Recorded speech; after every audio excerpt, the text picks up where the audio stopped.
Good evening, afternoon, or morning, everybody, whatever time of the day it is for you. I'm Murph. Welcome back to the channel. Today, we've got. You good, bud? All right. Damn dog's freaking out underneath the desk. For those of you who watch my videos frequently and wonder why the fuck my dogs are always back and forth here, they like to lay at my feet under my desk for whatever reason, and I can't do anything about it. So, anyways, we're going to talk about a couple of blog posts today that came out, as well as potentially some data mine stuff that came through. So, we'll start with this one. This was released before the actual like weekly blog post issues with version 6.4. So there's been a lot of issues with this current update. There's everything from your energy refresh button not really working as intended. A lot of stuff like I believe Gambit wasn't added to the orbs and supply store on time. Should be in now, according to some of my alliance members. I have not gotten anything yet. Echo should be in the war store. I don't know if she was late or if I just haven't had her yet. But she should be in there. Have confirmed through my alliance mates. The find character shard slash find gear on nodes has been on and off working for some people, but let's see what they got to say about some of these issues from this new update. So, first, tapping on selecting the numbers of an energy or resource type is not opening the screen to purchase additional energy. It works if you select the icon next to the numbers. True. This is related to an issue causing text in other areas of the game not to display correctly. Second, for some players, the find feature is not always showing the missions where gear pieces and or ISO 8 resources can be found, also character shards. This was unintended, will be corrected. Third, in alliance raids, yep, I got this one. I haven't seen anybody else talk about this yet. But the buttons related to raid season and raid store show a red badge of 99 when something can be claimed. So like if you have like one orb, like before you even go to like that orb opening page and you're just in like the raid tab, it'll show under store. It's like 99. It's super annoying. Fourth in Doom Raid, the enemy Adam Warlock is applying Disrupt to non-protector characters. That's obnoxious. I didn't know that one. Fifth, for a short time, players could utilize a new feature in development, War Replays. This feature has since been disabled. We are planning further testing before enabling it for all players. We're excited about this feature. We want all players to have access as soon as possible. Okay, I mean, like at least this isn't a bad break. Like this is kind of them accidentally releasing some new content they're planning on, which honestly War Replay sounds interesting. You should be able to go back and look at, your previous wars and really see where you succeeded or where you failed. Six, there's a visual only bug with new ranks Cosmic Crucible where same thing they did last time. They updated all the tiers. Basically, if you're in gold, it might be showing you as bronze right now, but as soon as the actual Cosmic Crucible round starts, it should have you back in gold. So keep an eye on that. Team is working quickly to address pending issues among others and will keep you updated. Okay, fairly straightforward. Really nothing to report here. But we do have, oh shit, the Horseman Scourge event. I haven't read through any of this yet. I literally opened it in a new tab, and this is my first time looking at it. This video, awesome. So before we get into this, I know yesterday in my video I mentioned that I kind of thought that both of these events, the Spider Weaver Heroic campaign and the Red Hulk Scourge event, were going to happen simultaneously. And what I do know is that it was data mined that the Spider Weaver event is that Ethereal Arms event for next week. So, judging by the look on this graphic, these two characters here, I'm assuming they're both coming out starting next Wednesday. So, hold on a second. Let's see if we can get our. Is this correct based off of what I projected? No, but it is close. Interesting. Well, okay, we'll see. We'll see. So, greetings, commanders. That's not the hum of a helicarrier you hear in the distance. It's drums forewarning the impending arrival of the War Horseman Scourge event. Let's go! I'm so fucking ready for a new Scourge. Your first chance to recruit Red Hulk starts on September 20th. Okay, so we've got.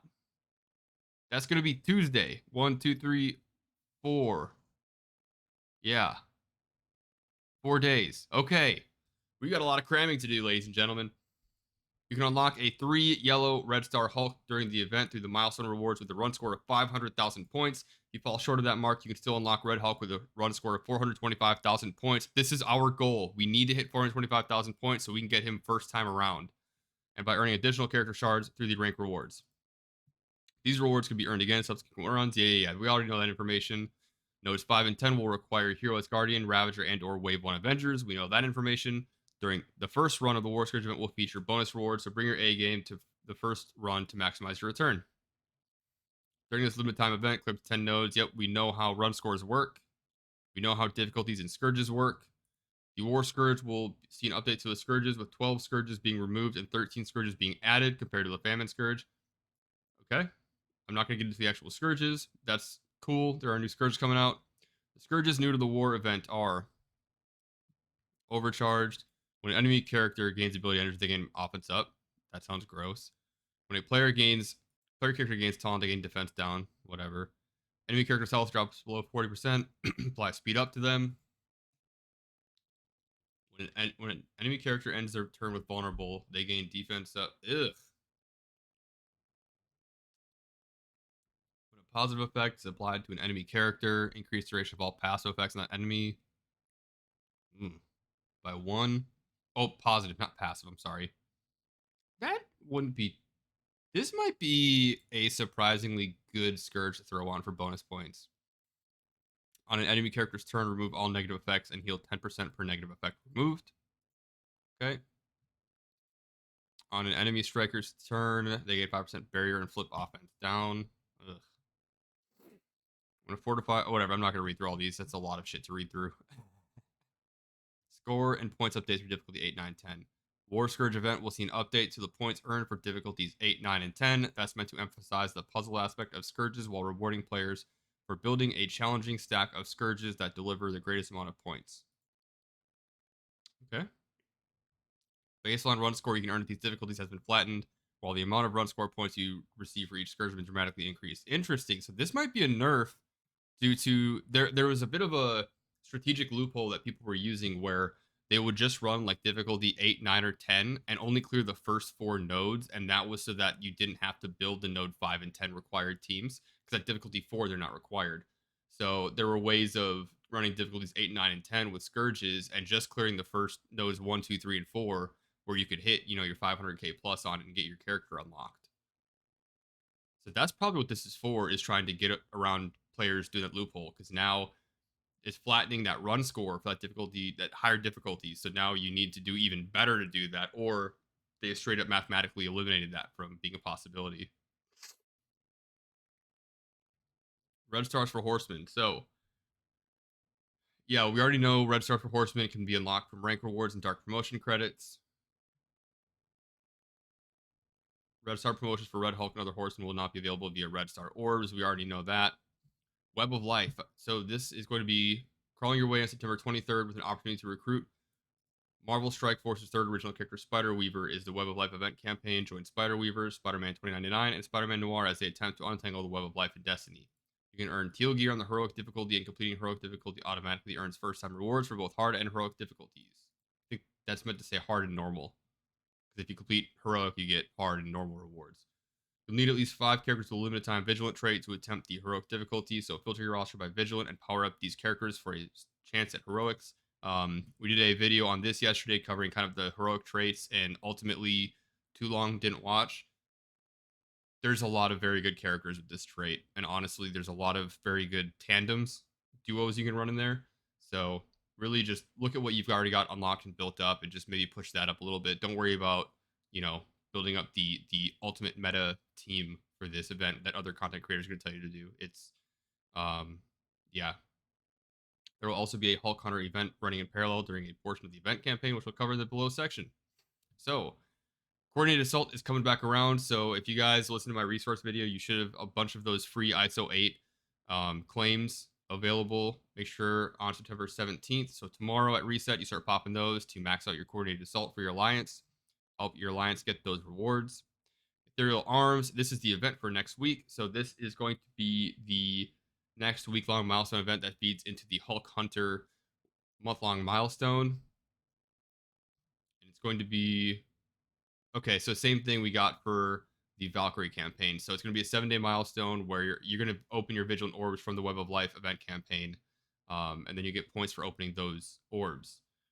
And we're going to get Mystic Gear for Spider-Weaver, Scarlet Spider, and Spider-Man Symbiote character shards. That's kind of cool. I noticed they've been pushing a lot of Spider-Man Symbiote stuff lately, which is interesting because, yeah, 5 red star for Spider-Man Symbiote as well. So Indestructible Pants is going to be our goal for this event. We're going to get, okay, so spending power cores is going to get you points for this, which is great because we're blowing all of our fucking power cores for the current Braun event, but oh well. Opening one vigilant orb, so you get, 1 point per orb fragment you use. So we're going to be looking for right down here, milestone 35 at 135,000 points. So that's going to be roughly like what, 60, 60, 68 orbs off the top of my head to get that. That's quite a bit. So you're gonna be spending cores anyways on this campaign event. It sucks that this is going right after this Braun event. So we're gonna be strapped for cores going into it, which means we can't spend as many power cores on the event. Which means, you can't spend power cores to get points for the event as many as you would otherwise. And you also won't be yielding as many orb fragments to open up. Anyways, Destiny Connections milestone. So Blitz to rack up points towards this 2-day milestone that repeats 3 times. So it sounds like it's probably going to be the same type of milestone we're doing right now with Wave 1 Avengers and Ravagers and Heroes Guardians. Only it's going to be with Vigilant character traits, so that's great. It's been a fairly easy milestone to complete so far. And the Mystical Weaving Web milestone. So this is going to be spend campaign energy. So you need to spend 600 campaign energy. You'll get 3,000 Legacy 3 orb fragments and silver promotion credits and gold orb fragments. That's cool. Funnel Web Fallout, Quick Rumble. They're really pushing this Vigilant trait. Holy shit. So we get a quick Rumble coming this week with Vigilant traits as well. So make sure you're ready for that. It's going to be 5 and 7-star characters. So probably take a look right now and start looking at, what Vigilant characters you can rank up to 5 and 7 stars quickly so you can make sure you max this event out. New Golden Opportunity milestone. So High Roller milestone is being retired and being replaced with the new Golden Opportunity milestone leaderboard. Okay. So you'll still be earning points towards this daily milestone by spending gold, but we'll be updating the rewards.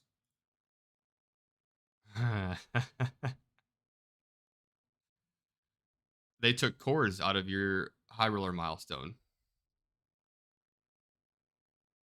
That was one of our guaranteed methods of getting cores every single day, and there's no mention of cores in here. That's unfortunate.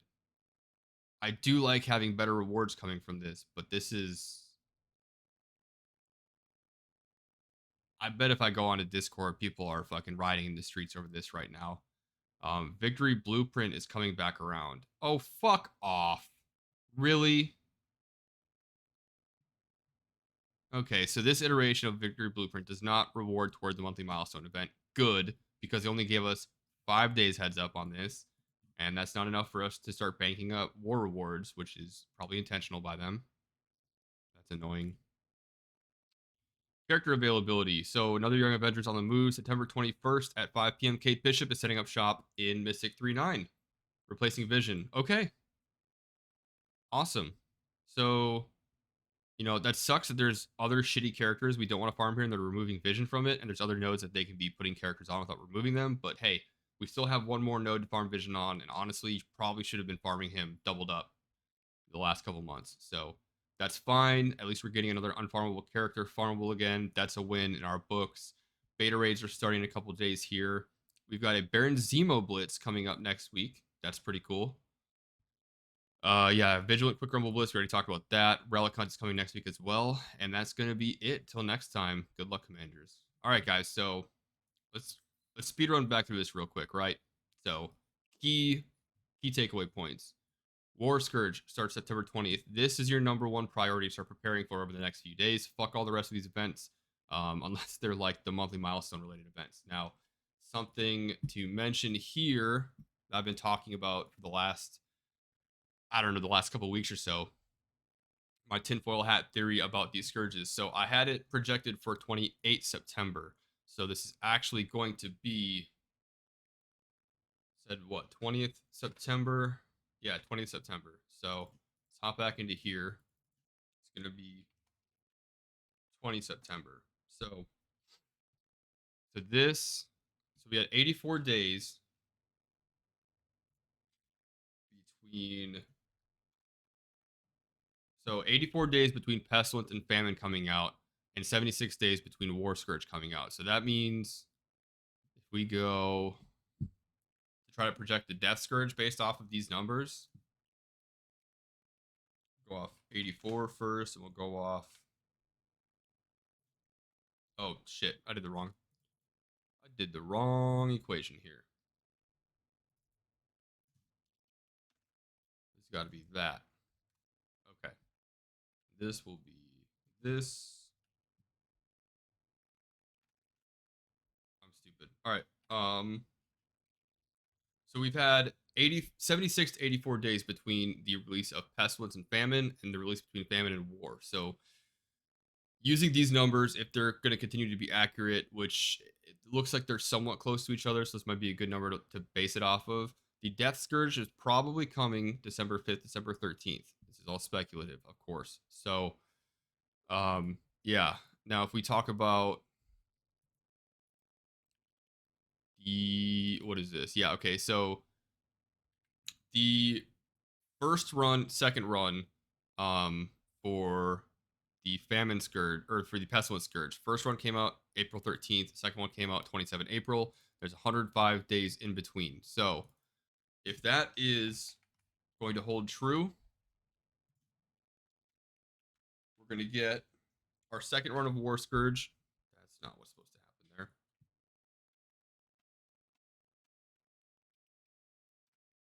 All right. How did I do this? I'm stupid. Wrong tab, Murph. You fucking moron. Okay, so that's already updated. So our second run of War Scourge should be January 3rd.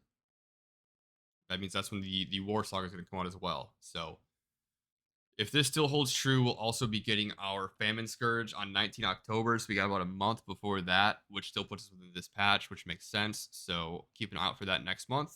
And yeah, let's go ahead and hop back over to our browser. So we were fairly close in predicting this. Other key points to mention. Yeah, the difficulty 8, 9, and 10 points are being nerfed, so you're probably going to have to run at a lower difficulty with more Scourges up, and you are going to have to probably have that Nodes 5 and 10 team built for these events now. Web of Life, so September 23rd, we're going to have that Vigilant Heroic campaign, so you've got about a week to start working on that. So first priority is going to be building for Red Hulk. Second priority is going to be building for this Heroic campaign. And we'll have, it looks like, I don't know, what is... So the Brawn event's going to end on the 19th or 20th. So we'll have, 2 to 3 days of being able to build up cores. So make sure you're not spending them and you're banking as many as you can for this event. You're going to need them. You might only be able to spend, your 4x50 core refreshes for 200 a day for a few of these days because we're going to be strapped unless you had a bunch saved up beforehand. But yeah, we're not too worried about this because we already know about that. We've had it a bunch of times already. Yeah, we already talked about this. Vigilant traits. And quick rumble. Okay, so yeah, key takeaways. We got War Scourge coming out September 20th. Number 1 priority. Number 2, Heroic campaign for Vigilant starting the 23rd. Build for that in your free time, or if you feel like you are ready for this war event. And that's going to end it for today's video, guys. We're not going to talk about the data mines that I mentioned earlier in the video because they've all been talked about in this post. So overall, good updates. I don't like them removing cores from the high roller, and I don't know. I think that's really my main sour point here. But until next time, guys, I'm Murph. You guys have a good night, safe weekend, and I will see you on probably Monday because Sunday videos are no longer a thing because my life is all football and fantasy football now for the next, I don't know, 4 or 5 months. So take it easy. I'll see you later.